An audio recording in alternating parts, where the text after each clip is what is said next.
call upon you, Lady Nocturnal, Queen of Murk and Empress of Shadow. Hear my voice. Ah, Carlia. I was wondering when I'd hear from you again. Lose something, did we? My lady, I've come before you to throw myself upon your mercy and to accept responsibility for my failure. You're already mine, Carlia. Your terms were struck long ago. What could you possibly offer me now?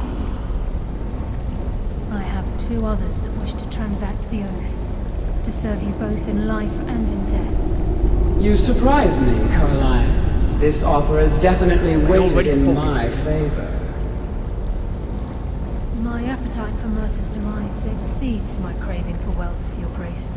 Revenge. How interesting. Very well. The conditions are acceptable. You may proceed. Lady Nocturnal, we accept your terms.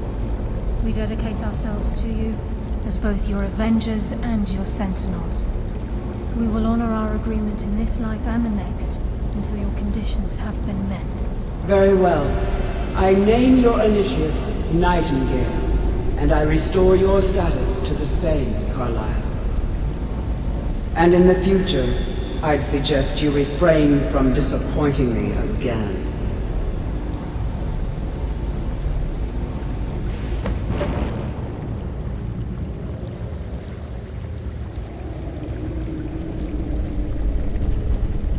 I suggest you now talk that to you've Carlisle transacted first. the oath, She has it's some time to reason reveal the to final stop. piece of the puzzle to you.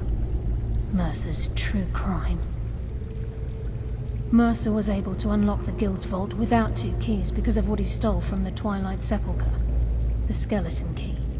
By doing this, he's compromised our ties to Nocturnal, and in essence, caused our luck to run dry.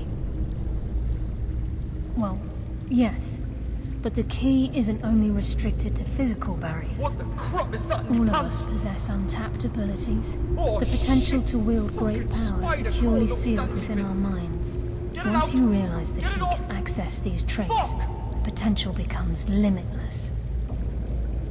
Although it would benefit the Guild more than you can imagine, in the end it would do more harm than good. If the key isn't returned to its lock in the Twilight Sepulchre, things will never be the same for the Guild.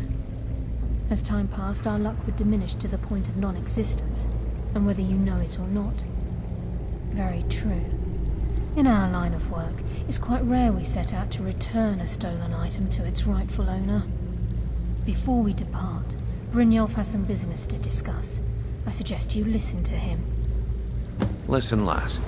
There's one last piece of business we need to settle before we go... Listen, lass. There's one last piece of business we need to settle before we go after Mercer. The leadership of the Guild. Carlia and I had a long discussion before you arrived here. Thanks to your efforts, Mercer's treachery has been exposed. After we deal with him, all that remains is restoring the Guild to its full strength. As a result, we both feel that you have the potential of replacing Mercer